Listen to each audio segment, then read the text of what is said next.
Bon, eh bien, on est quasiment sur la fin de cette préparation, et là, il nous reste le plus gros morceau, on va dire, pour nous, c'est la selle, puisque la selle va être entièrement fabriquée en bois, ça va être une structure toute en bois, avec le bois apparent forcément, et donc avec le mélange de l'aluminium comme on a ici, on pense que ça risque de bien se marier, ça devrait être assez sympa. L'avantage, c'est que je suis un ancien ébéniste, donc je sais travailler le bois, c'est pour ça que j'ai voulu le faire ici, donc il y aura celle en bois et les poignées aussi, les poignées sur la bécane seront en bois. Donc là aujourd'hui on a reçu un gros bout, un gros morceau, c'est du tilleul.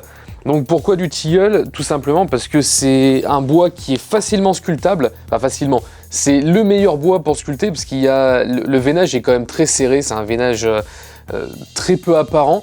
Donc ce qui est bien aussi sur cette prépa, c'est qu'on va pas avoir vraiment l'impression que ça va être un gros morceau de bois qui a été taillé et posé là, comme on peut l'avoir avec du chêne par exemple. Là c'est un veinage très fin et c'est un bois qui est aussi très clair. Donc si on veut le teinter d'une couleur ou quoi, c'est l'avantage de ce bois là, c'est qu'il va prendre très facilement la teinte. Et c'est un bois qui fendit peu aussi, donc c'est un bois qui est utilisé principalement pour la sculpture. C'est un bois qu'on peut sculpter vert par exemple, donc tout de suite après sciage, et il va être très peu fendre. Voilà, c'est l'avantage ici, ça nous évite en fait de faire des collages de bois ensemble qui ne seraient pas forcément très esthétiques sur ce style de bécane là. Donc on a reçu le morceau de bois, donc on a environ 50 kg le morceau, hein, c'est pas rien. Très difficile à trouver aussi, hormis d'aller en Syrie ou quoi, mais ils vendent très rarement des coupes comme ça. Là on l'a carrément acheté en Allemagne, donc on l'a reçu par transporteur. Et on a aussi reçu d'autres pièces donc pour le guidon. Donc on va ouvrir ça, on va regarder comment ça se présente, tout ce qu'on a reçu, ça va être la grande surprise. Le bois qui a été choisi, c'est du bois échauffé. Donc qu'est-ce qu'on appelle échauffé dans le milieu du bois? C'est un bois qui présente une particularité d'un veinage spécifique. En fait, il a chopé un champignon. Donc c'est un bois où le champignon a poussé dedans, dans le bois. Et du coup on voit, voilà, on voit particulièrement, bon il est très peu échauffé, hein. En fait, vous voyez, les lignes noires qu'on a ici, c'est des lignes, c'est le champignon en fait qui a fait ça. Donc normalement, dans le milieu de l'ébénisterie, bon, j'ai un peu l'impression de m'être fait arnaquer parce qu'il y a très peu de champignons dessus quand même là, hein. On est quand même sur un bois qui est très clair partout et c'est échauffé que sur un tout petit morceau. Donc là, ça va être des morceaux de bois qui vont être utilisés pour faire les poignées. Donc c'est pour ça qu'on a des petits blocs. Donc je vais tourner ça, je vais mettre ça sur un tour à bois. Et je pourrais faire des poignées assez sympas avec ce type de bois. Donc on essaiera de mettre les chauffés du côté où ça se voit le mieux. En fait, l'avantage sur cette moto là, on a installé un kit de démarrage NFC, donc avec une puce NFC de chez Moto Gadget, donc c'est le M-Lock NFC. Et celui-ci en fait permet d'avoir son démarrage un petit peu où on veut, pas de clé, un simple contact avec le badge et on démarre la moto. Donc ça c'est génial, donc je vais incruster dans la selle, ce qui fait qu'on ne le verra pas du tout. Et juste en passant le badge sur la selle en bois, et ben on démarrera la moto, ça c'est génial. Voilà, donc on a tout déballé, maintenant place au spectacle. Attaquage de la selle. On va couper la selle. On va couper la selle. Dans un bout de bois non conventionnel. C'est pas conventionnel pour une préparation, hein. Non, t'as déjà acheté un demi-tronc pour faire une moto, c'est déjà chelou, tu vois. Et faire une prépa à la tronçonneuse, c'est une grande première. Enfin, en tout cas chez nous, ça c'est déjà fait, mais pas chez nous. Donc là, on attaque un demi-tronc de tilleul. Donc le tilleul, comme je vous avais expliqué juste avant, en fait c'est un bois qui est quand même assez dense et qui permet d'avoir un veinage assez serré et du coup éviter que ça fende dans le temps. Donc voilà, on voulait vraiment une seule et même pièce de bois et pas plusieurs pièces de bois collées les unes entre elles. Vraiment pour avoir un aspect très pur comme on peut avoir sur l'ensemble du carénage où le carénage est en une seule grande pièce. Voilà, donc là on va voir ça, on va attaquer la tronçonneuse et puis c'est parti. Marche plus.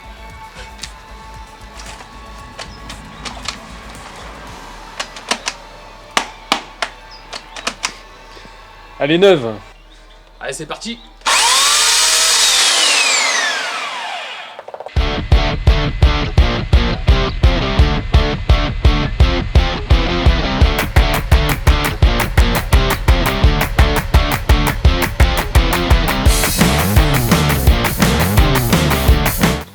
Là, il y a déjà un côté qui est fait. Après, je m'occupe du gauche, après on retourne le morceau de bois, droite-gauche, et puis on aura déligné déjà une bonne partie de la selle.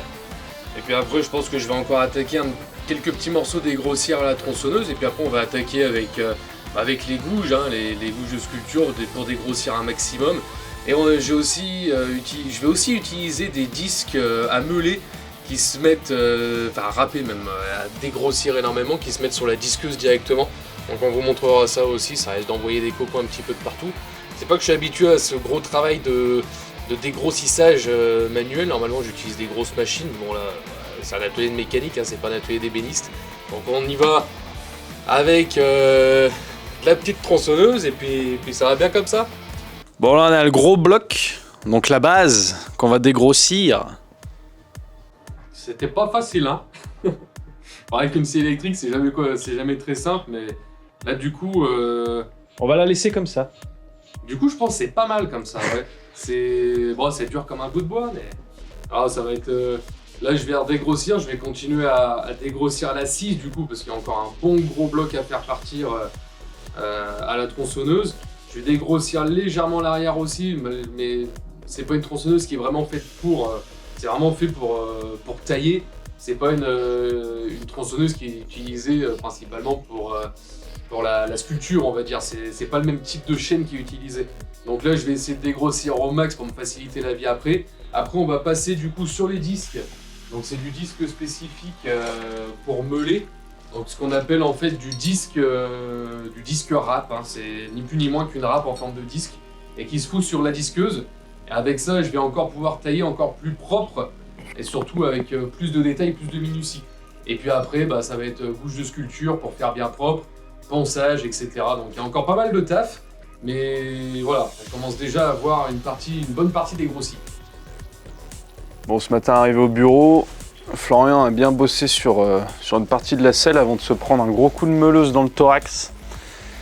Il y a la meuleuse qui a fait un retour, il se l'est pris dans le thorax, donc pour l'instant on en est là. Voilà, donc la forme principale est faite, hein. Donc vous pouvez voir à peu près le dessin. Et puis il reste maintenant à dégrossir, donc ça va être un taf de longue haleine pour lui. Bon, je vous rassure, hein, ça va, hein, et il s'est fait une grosse blessure dans le thorax, mais apparemment pas de côte de pété ni rien. C'est des choses qui arrivent, c'est un métier dangereux, le métier de bûcheron. Alors, on n'a pas pu vous filmer le moment où je suis passé avec la disqueuse et ce disque spécial, comme vous pouvez voir ici. C'est un disque du coup à limer en fait, c'est comme une grosse râpe en forme de disque, donc tout en métal. Et bon, j'avais déjà bien dégrossi le chantier, mais j'ai attaqué un petit peu trop fort à un endroit et la disqueuse a râpé et je me suis pris dans le torse. Donc j'ai une bonne blessure au torse et malheureusement, forcément, quand il t'arrive un truc comme ça, t'as plus forcément confiance en toi ni à ton outil.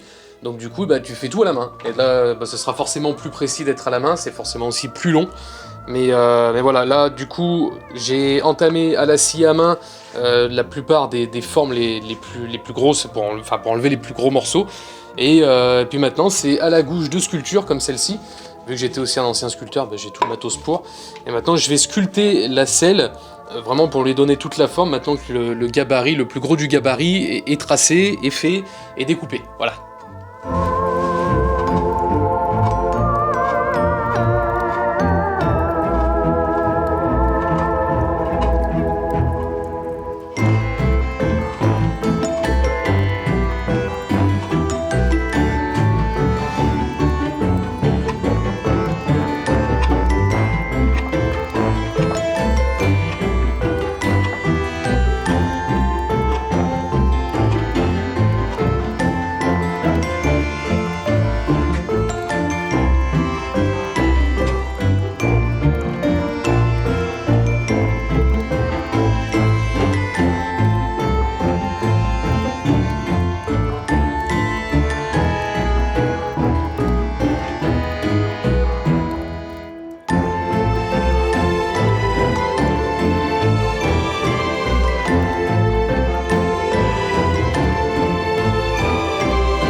Bon, eh bien ça y est, la selle est à présent terminée, donc j'ai fini de sculpter la forme complète, ainsi que le dessous pour que ça s'intègre parfaitement. Bon, les traces noires, c'est que j'ai fait un essai de teinte, parce que comme vous vous en doutez, on va pas laisser la selle dans son coloris naturel, parce que là on est quand même assez clair, hein, le tilleul c'est un bois qui est très clair, donc du coup je suis en train de faire des tests, j'ai essayé plusieurs coloris, et je pense qu'on va partir sur un coloris fumé, pour lui donner un petit côté anthracite, pour pas que ça se détache trop de la bécane. C'est là, comme vous le voyez, une fois posé dessus, bon c'est très beau, hein, c'est harmonieux, mais avec le reste de la bécane qui est argenté, donc couleur métal poli et noir, voilà, on a une couleur qui vient se mettre là, surtout une couleur bois qu'on n'a pas l'habitude de voir sur une bécane, donc ça choque un petit peu visuellement. Même si j'aime bien, voilà, sur le rendu global de cette moto-là, ça va pas top. Donc maintenant qu'elle est complètement terminée, je vais attaquer la teinte pour voir si ça peut s'uniformiser avec le reste de la moto. On va faire plusieurs essais. Et puis après, place au poignet, que là je vais devoir tourner du coup en bois directement aussi, donc dans un autre bois, mais qu'on va teinter avec la même teinte pour que ce soit harmonieux avec le reste de la bécane. Voilà, donc allez, on continue.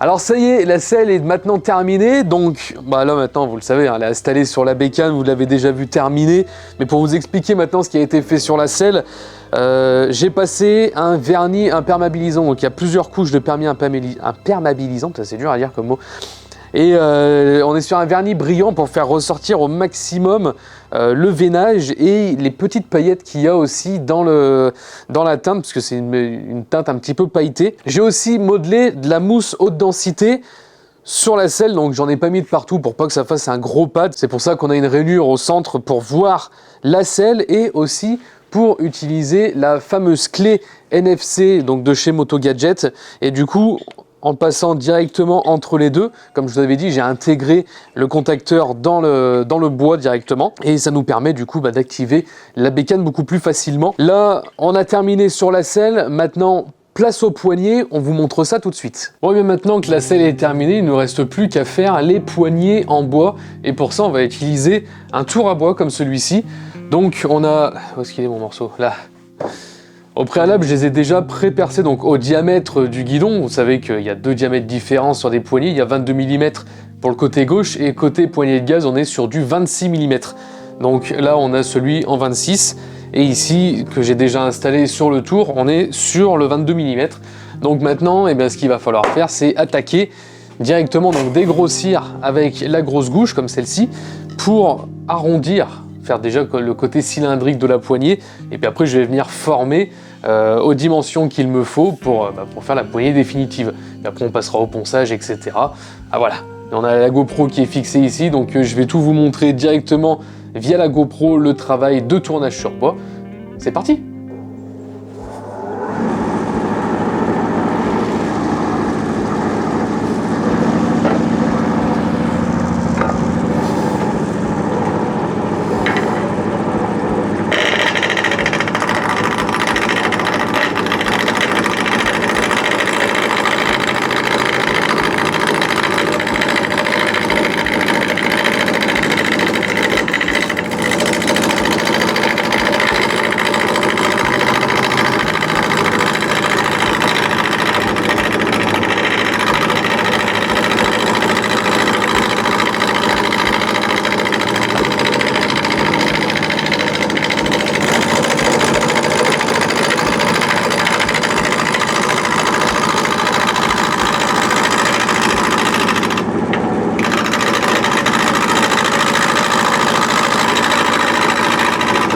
Donc pour savoir si on est déjà circulaire ou pas, parce que ça, là on a l'impression qu'on est rond, on ne sait pas si on a un plat ou pas, et si on ne veut pas démonter, éteindre la machine à chaque fois, on prend sa gouge et on va la poser dessus. Voilà, si on entend ça, ça veut dire qu'on n'est pas encore parfaitement rond. Donc on continue à y aller.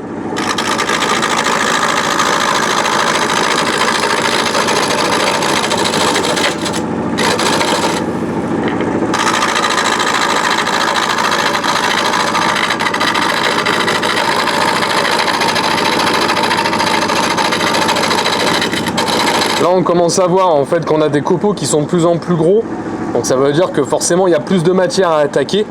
Donc là on va poser la grosse gouge et je vais déjà me délimiter la poignée avec un bédane. Donc le bédane en fait c'est un outil qui est parfaitement plat et qui lui nous permet en fait de descendre directement dans le bois comme ceci.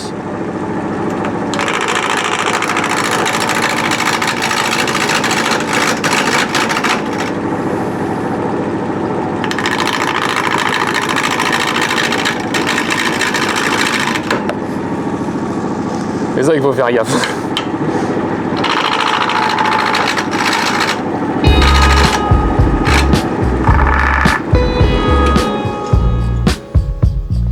Faut vraiment que je me refasse les mains, parce que ça fait 10 ans. Hein.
Et bien voilà, ça y est, maintenant vous savez comment on a procédé pour fabriquer ces fameuses poignées et cette selle en bois. C'est pas banal de voir ça sur une bécane, mais ça faisait longtemps qu'on voulait le faire.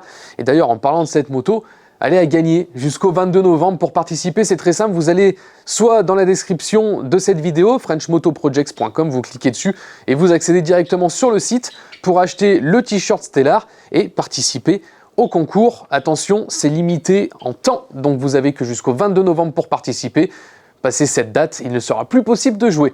Voilà, j'espère qu'en tout cas, cette préparation vous a plu. C'était Florian de French Moto. Je vous dis à très bientôt. Ciao, ciao.